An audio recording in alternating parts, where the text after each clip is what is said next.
In this video, I'm going to show you a 1-year review of UPOL Raptor 1K Pro roll bar and chassis paint. I'm going to start off by saying I am not a professional painter, and this is just rattle can stuff.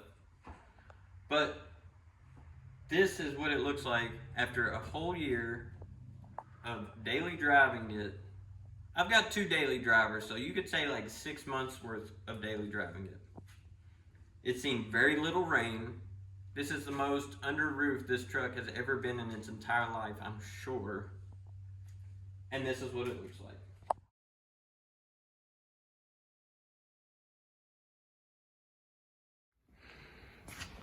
Swapping from the ZR2 rear end right here to this 2-wheel drive 8.5 rear end right there that came out of the ZQ8 truck that we was parting out.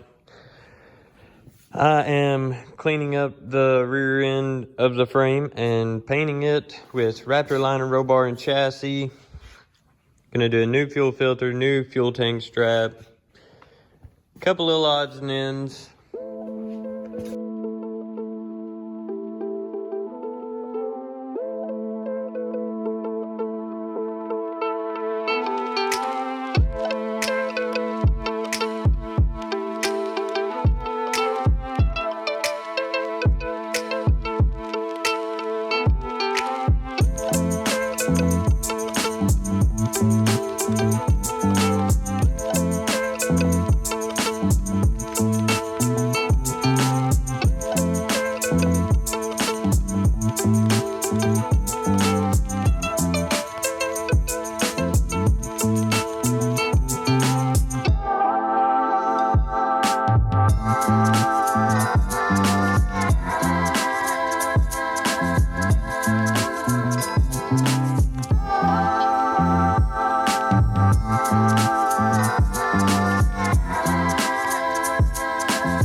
Last year we painted the frame, we painted the rear end, we painted the drive shaft, and we painted the fuel tank.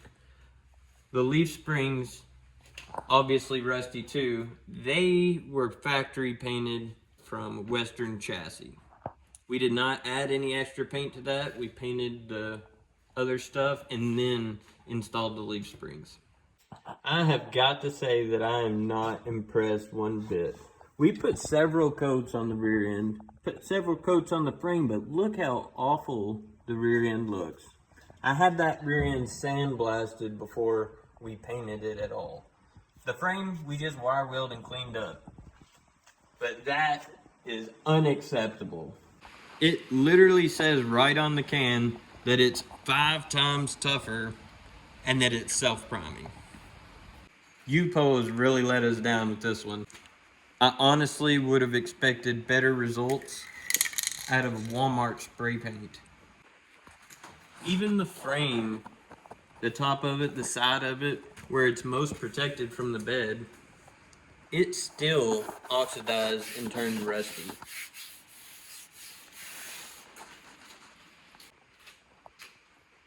We do plan to redo all of this paint, and we think we have a solution here. But you'll have to wait till the end of the video to find out.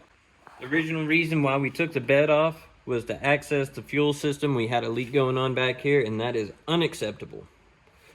This O-ring that was in the fuel sending unit right here was out of place, so we took it off, put it back in place, and we're going to change the fuel filter while we're in there. The diff cover is off. For one reason, it was leaking, and 2, the ZQ8 sway bar that we installed last season was rubbing the diff cover.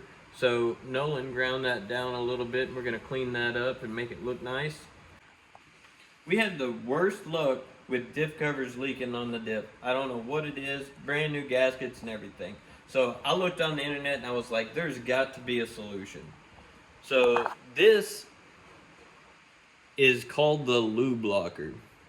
It's a reusable diff cover gasket, and it's supposed to seal extremely well. We're going to try it out. We'll let you know how that goes. We've got this janky piece coming off of the turbo, and I've always wanted it to come on out the side of the bed. So what I think I'm gonna do is get 180 that goes this way and through the frame rail where the leaf spring gap is. I'm also gonna extend the wastegate pipe to come through there too. Just scored a set of N60 inky wheels for this thing. Put some brand new 215 tires on there. Just gotta get some center caps for it. Since we're gonna be doing so much hooning with this thing, we're gonna install a drive shaft loop while we're in there. Actually bought this battery tray last year. Never got around to installing it, but we are here now. So I got this battery tray to mount to the side of my frame to be underneath of my bed. And that's for one specific reason. Most people with hot rod trucks and fuel cells and batteries in the bed, it just doesn't turn me on. If I'm gonna have a pickup truck, I wanna use the bed. There might be some scenario in the future where I have a race truck, but this truck is not it, at least not right now. So I do want performance, so I've moved the battery all the way from the engine bay to the back of the truck, and it's been in the bed for like the last 8 years or something like that. Now I've got a battery tray to put it underneath the bed. I'm gonna redo the battery cables while I'm in here, and I'm also gonna add 2 posts on the outside of the body for positive and negative, along with a kill switch. That way I can jump the battery without having to reach up underneath the bed with jumper cables. We also plan to paint this truck too. We've been running around for years with the patina look, and that was supposed to be very temporary. I was getting ready for LS Fest one year, and I had some bad spots in the paint, and instead of painting the whole truck right before LS Fest, I went ahead and did the patina look. I was supposed to paint it right after LS Fest, didn't get to it. People love it, my daughter loves it. I kinda dig it, it's grungy and that goes with the vibe of it, but that's not what I want for the truck. I really want flat white pearl with a nice satin clear coat. This is what we're gonna replace that Raptor paint with. I first heard about this when I was selling a ZR2 rear end to a buddy from high school's father. And he went out of his way to show me this stuff and how nice it was and how strong it was. And my dumb ass went with the Raptor paint anyways. Starting to regret it. So after seeing his in action, I really wanted to try it out. I've got a quart of it right here, and we'll go ahead and put some of it on.